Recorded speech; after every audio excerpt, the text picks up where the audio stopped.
Hey, salut tout le monde, alors j'espère que vous allez bien, j'espère que vous êtes en forme. Aujourd'hui, nouvelle vidéo dédiée à Wazoo, 6ème vidéo dédiée à Wazoo. N'hésitez pas à voir les précédentes si vous ne l'avez pas déjà fait. D'ailleurs, abonnez-vous pour ne pas manquer les prochaines vidéos. Dans cette 6ème vidéo, on va s'intéresser à deux modules de Wazoo, ou deux utilisations, on va dire, un petit peu de Wazoo. Ça émane toujours de la partie POC de Wazoo, c'est-à-dire la partie où il y a des exemples d'utilisation. Donc ça, je vous invite vraiment à la découvrir. D'ailleurs, je vous ai remis les liens juste après. Nous on va découvrir le File Integrity Monitoring et le WhoData. L'intérêt c'est quoi derrière? C'est tout simplement de découvrir des modifications de fichiers ou de répertoires qu'on souhaite en particulier vérifier. Par exemple le /root ou le /root .ssh authorized key par exemple. Qui peut évoluer, ça peut donner quand même des indications sur quelqu'un qui s'est mis en place quelque chose qui ne devrait pas être ou quelque chose qui peut-être est très très sensible. Donc c'est le cas pour ces fichiers là, mais ça peut être d'autres fichiers, des fichiers de configuration par exemple, etc. Donc jingle et c'est parti.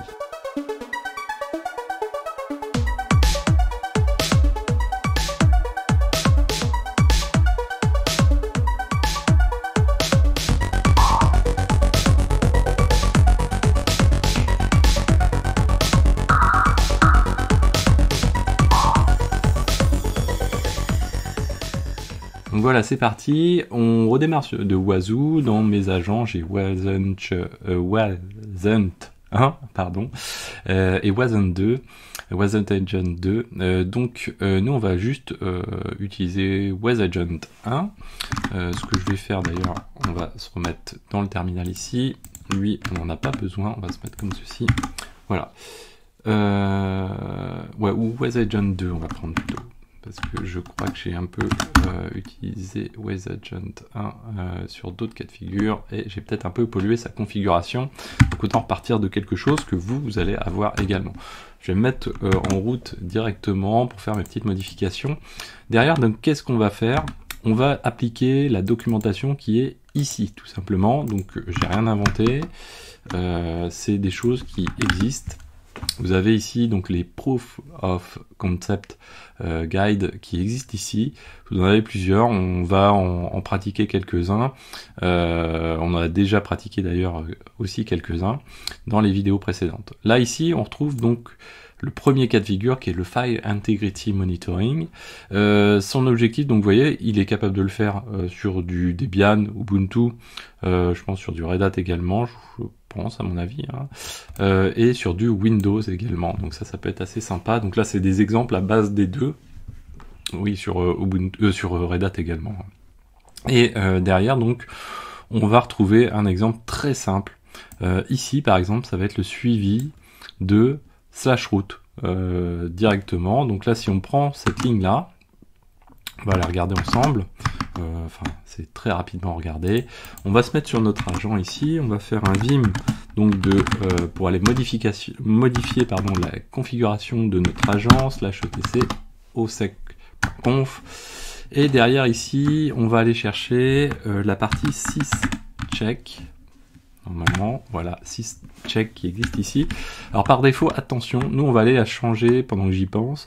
Le syscheck, il a une fréquence de check. Donc là en l'occurrence il est toutes les 12 heures, donc si on fait ça le tuto il risque de durer un peu de temps juste pour vérifier que ça fonctionne.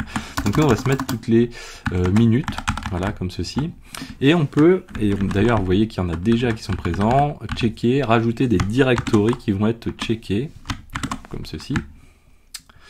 Donc on a déjà /etc, usrbin, etc. qui sont checkés. Là en l'occurrence on va faire un check all IS, donc du coup ça veut dire qu'il prend en compte tous les éléments du répertoire. On lui demande par contre de report les changes, donc c'est ce qui va permettre de visualiser les choses dans notre interface Wazoo, et on va lui dire que nous on veut du real time, c'est-à-dire voilà, dès qu'il l'observe, ou en tout cas qu'il a détecté l'élément, hop, il nous le fait remonter. Et là on veut ça sur le directory qui est /root. Vous voyez ici en dessous il y a des exemples d'ignore, c'est-à-dire qu'on va pouvoir dire, quand on a un répertoire entier par exemple comme /root ici, on va pouvoir dire que dans /root par contre tu ignores le répertoire temporaire bidule, etc. Donc on va pouvoir simplifier les choses. Donc nous on va enregistrer. Vous voyez que sur les ignore, hein, on peut aussi appliquer des types regex ici. Donc ça permet aussi de s'adapter un peu plus sur les extensions par exemple, ce genre de choses. Alors on va enregistrer. Hop, voilà. Systemctl restart was pardon, agent. Voilà, comme ceci. Donc nous on va faire une modification ensuite, vous vous doutez, un peu fictive de l'agent. On va se mettre déjà sur notre agent. Alors on a dit on était sur le 2, voilà, hop ici. Donc là vous voyez que le Kibana version Wazoo, il est vraiment très sympathique pour naviguer sur les choses, à l'intérieur des choses. Là on a le Integrity Monitoring qu'on retrouve ici. Et on peut se mettre directement sur les events, on aura le dashboard également après. On a l'inventaire de tout ce qui est monitoré. Donc là, normalement, on devrait retrouver notre, si on tape route tout simplement, on devrait retrouver notre slash route. Peut-être le slash du coup, voilà. Le slash route, et du coup, ça, c'est les choses qu'il a au moment où il a été mis en place, en fait. Donc il va se baser, c'est un petit peu sa référence quelque part. Donc nous, on va se mettre en event ici, ou en dashboard, peu importe. Enfin bon, on va se mettre en event. On va changer surtout la fréquence de temps. On va dire que nous, on veut les 15 dernières minutes, comme on avait fait un peu précédemment. Update. Et on va aller faire une modification. On va faire un vim dans slash route. Et on va appliquer on va dire un toto.txt par exemple. Hop. Voilà, comme ceci. Hop. Et voilà. Donc là, on l'enregistre. L'agent va attendre, donc va checker surtout à fréquence régulière de 1 minute. Et au bout de la minute, en fait, il va remonter les choses directement ici au niveau de notre dashboard. Donc on va attendre quelques secondes. Voilà. Donc là, il a constaté les modifications. Alors, le Vim Info, lui, il évolue un peu au fur et à mesure du temps, mais le route, vous voyez ici, slash toto.txt, on le retrouve bien, et si on va dans dashboard, cette fois-ci, on a bien un dashboard qui est complété parce qu'il fallait le temps qu'il se rafraîchisse, et derrière, du coup, il est capable de nous dire, voilà, il y a un fichier qui a été ajouté, il n'y a pas 10 000, et c'est slash route slash toto.txt. Le most user active user, là on le retrouve, c'est route. Effectivement, j'ai fait mes modifications en tant que route, et les actions qui sont réalisées, c'est des modifications et des edits. Derrière, on peut aller aussi, du coup, faire un petit exemple qui pourrait être un peu plus concret. Donc si on prend route, je sais pas si... Ah, ouais, ok, on n'a pas de SSH dedans, mais on pourrait se dire, ouais, j'en ai pas, mais si je le crée, de toute façon, il va voir la modification. Si je fais mkdir de slash route.ssh comme ceci, de toute façon, il existe déjà, comme l'a-t-il pas trouvé? Ah, j'ai été trop vite. Authorized key, si, voilà, authorized keys. Hop, et on va aller faire une édition. J'en ai pas du tout. Ok, moi j'en ai pas du tout. Ouais, du coup on va pas se remettre en format authorized keys, mais voilà, on va mettre n'importe quoi. J'espère que j'ai pas fait sauter la clé au passage. On va regarder les events. Voilà, il l'a déjà détecté, vous voyez, ici on le retrouve bien. Le changement d'autorized key, si vous cliquez dessus, vous allez avoir plus d'éléments d'information. Si on... Hop, voilà, si on le fait plutôt sans cliquer dessus, mais en déroulant le document OpenSearch, derrière on va retrouver le full log, mais on va retrouver voilà l'agent sur lequel ça s'est déroulé, bien sûr à quel moment ça s'est déroulé, le numéro de l'agent en question, le type de check qui fait remonter cet élément-là. On retrouve ici également, qu'est-ce qu'on va retrouver d'autre? Donc d'autres informations un peu élevées, un peu différentes, un peu détaillées. Le type de modification, le type d'événement, est-ce que c'est une modified, est-ce que c'est deleted, est-ce que c'est created, etc. Qui a fait la modification en question en fait. Quelles sont les permissions, ça aussi c'est quelque chose qui est important, si la modification a été faite, quelles sont les permissions en question qui ont été appliquées. Donc ça permet de vérifier, par exemple, voilà, vous avez des gens qui interviennent sur votre infrastructure, vous voulez savoir un petit peu comment ont été modifiées les choses. Et pourquoi pas faire des rapports qui vont faire remonter par exemple la surutilisation, un peu overkill, de dire au lieu de faire du 750, la personne fait du 755 à longueur de temps, etc. Donc ça peut être aussi quelque chose d'assez assez sympathique. Donc on a toujours notre dashboard du coup qui doit être un petit poil plus complet, quoi, un peu plus évolué, ouais, bon pas tant que ça. Donc ça c'est pour la partie File Integrity Monitoring qu'on retrouve ici. Maintenant, il est possible également, est-ce que j'ai d'autres choses à dire dessus? Non. Il est possible également d'utiliser le Who Data Monitoring. Lui, ce qu'il va permettre de faire, c'est d'utiliser AuditD directement dans cette partie File Integrity Monitoring pour avoir plus d'éléments d'information, notamment relevés à partir de AuditD. Donc là, on peut aller l'installer si on veut. Hop, voilà. Le sudo n'est pas forcément nécessaire. Hop, voilà. Comme ceci, on est sur Ubuntu, il faut l'installer. Il lui faut peut-être le plugin AuditD, mais on va s'assurer de l'avoir, c'est pas grave. Hop, voilà. Qui va permettre de faire fonctionner, notamment au niveau de Wazoo, récupérer les informations. Et on va restart AuditD au passage. Voilà. Et là, derrière, dans la configuration qu'on avait tout à l'heure, on va appliquer un autre type de modification qui reste basé sur les 6 checks qu'on a vu tout à l'heure, qui va être juste de rajouter une option, vous voyez ici, Who Data IS. Donc là, par exemple, sur /etc, alors nous, ce qu'on peut faire, c'est peut-être dire la home vagrante, par exemple. Tiens, on peut partir dessus. Est-ce qu'il y a d'autres choses intéressantes? Oui, par exemple, un très bon exemple ici, je crois que c'est l'exemple qui est donné dans Wazoo, c'est la modification de /etc host allows, qui est finalement la liste des IP qu'on va autoriser à faire rentrer dans notre... tous les gens vont être acceptés pour rentrer sur notre machine. Nous, donc, on va partir juste sur ce petit exemple-là. On va prendre plutôt la home de Vagrant, je pense. Eh bien, on va lui trouver une petite place à la suite des autres. Pourquoi pas? Ouais. Ici, hop, voilà. Donc ici, on va dire, tiens, nous, ce qu'on veut, c'est /home/Vagrant. Finalement, ça reste qu'une option supplémentaire, le Who Data, vous voyez, qui est AIS, qui est pris en compte au même titre que l'autre directory qu'on a rajouté tout à l'heure. On enregistre, hop, on restart notre agent, pas AuditD, l'agent, dommage, perdu. Toc ici,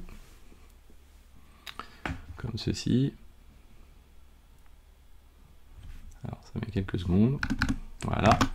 Derrière on peut vérifier au niveau de l'inventory, est-ce qu'il l'a bien pris en compte. Home, si, Home Vagrant, voilà, et donc il a vu l'ensemble des éléments. Et dans la Home Vagrant, ce qu'on peut faire, c'est faire un vim test.txt, voilà, toc txt, hop, change to test, who data, voilà, comme ceci, et on enregistre. Donc là, quelques secondes de temps pour rafraîchir.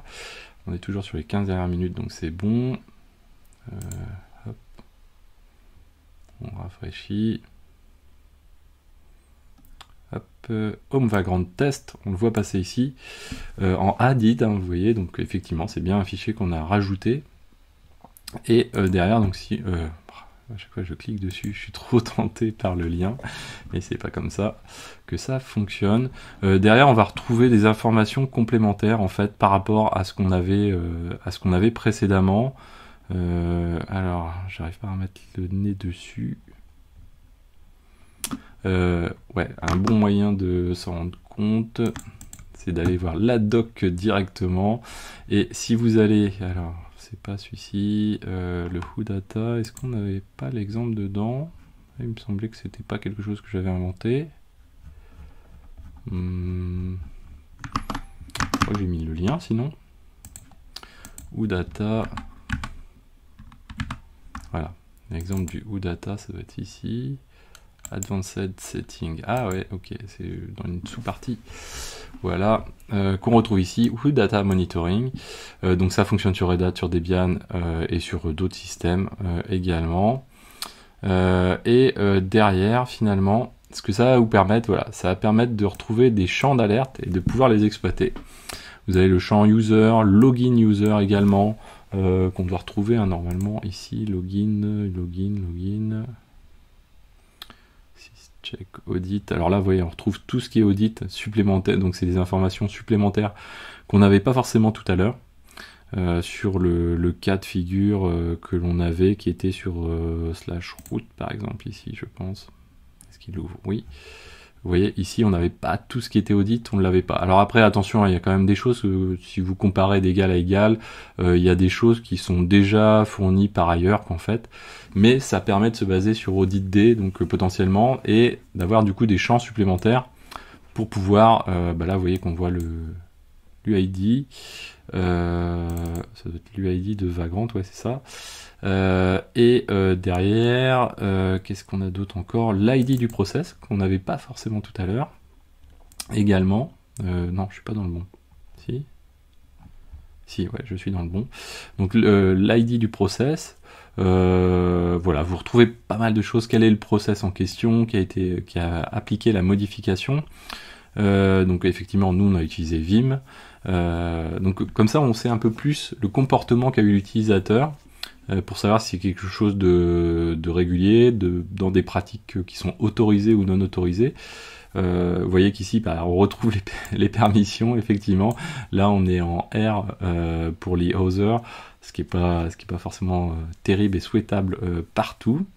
Voilà, donc vous avez plein d'informations, vous avez le timestamp également, vous allez pouvoir sortir d'autres informations avec ça. Toujours le dashboard à côté qui est assez sympathique également. Alors, s'il nous l'ouvre. Alors à côté, vous l'entendez peut-être pas, mais mon ordi souffle un peu. Je pense qu'il est en train de souffrir et il est un peu à l'agonie. Voilà. C'est pas grave. On va en rester là. De toute façon, le dashboard, je vous l'ai montré tout à l'heure. J'espère que cette vidéo vous a plu. N'hésitez pas à la partager, à mettre des pouces bleus, à commenter. Ah voilà, il voulait nous le sortir, mais c'est trop tard. À mettre des pouces bleus, à commenter. Dites-moi comment vous utilisez Wazoo, si vous avez des cas d'usage intéressants, si vous avez éventuellement des documentations qui peuvent être sympas sur des exemples à montrer aussi. Ça peut être très très cool. En tout cas, on va continuer dessus. C'est un outil qui est vraiment très très intéressant à découvrir. N'hésitez pas aussi à cliquer sur rejoindre si vous voulez me soutenir dans tout ce travail. Et je vous dis à très bientôt sur Xavki. Ciao à tous.